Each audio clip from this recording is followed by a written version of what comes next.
place to call home. My name is Leanaly, and my son's name is Jadiel. From the start of his life, we both went through dark times. There were many nights that we didn't have a place to go. My son and I were forced to start couch surfing at different homes, always going from one place to another.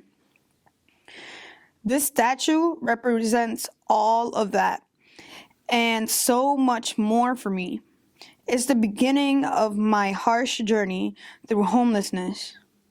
The first nights I spent outside were behind it, and it also was the place I would go to when I had nowhere else. It was the place I considered home. He would watch over me through the cold nights and keep me company. He was the only one that I could talk to, even if he wouldn't talk back. Even though the other people judged me and saw me as a bad mother, he never did. He was the one stable person in my life. The person who, no matter what, will still be standing there waiting to see me again. He was more of a father figure than any other man in my life. The statue gives me peace, hope, and represents the progress I've made through the years. Now my son is the person who provides all of that for me. I may be in the same situation that I was in then, but I have made it further since. I fought hard for my son and I to endure everything the world has put us through. Having my son up on the statue scares me. It shows me how much I don't want him to have the same life and struggles that I went through. I don't want him sleeping by this statue in the middle of the night with no one else to talk to like I did. Our story begins with my son and I residing in my mother's home. At the time, it became especially unsafe for my son and I to live there, but the problem was there wasn't anywhere for us to go. My son was only 4 months old at the time.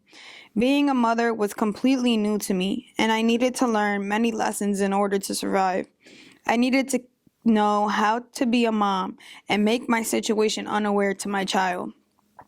I learned to keep him safe before myself.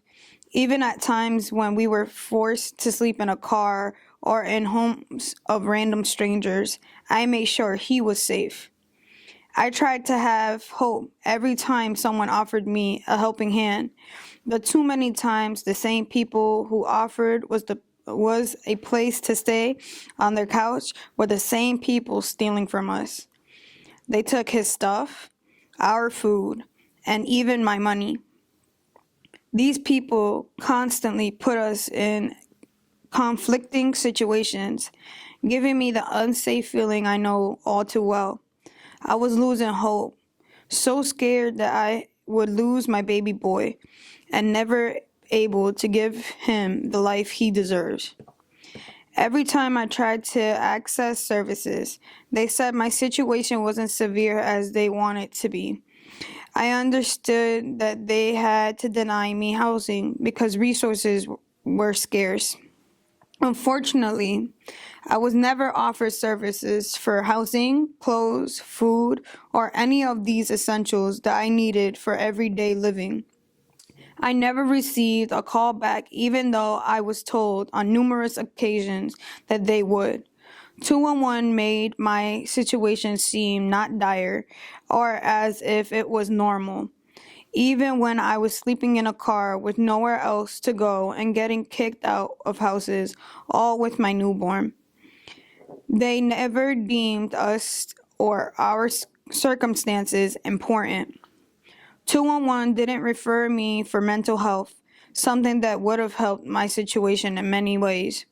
They asked if a letter to prove my homelessness from someone that was a head of household, something no one was interested in giving me.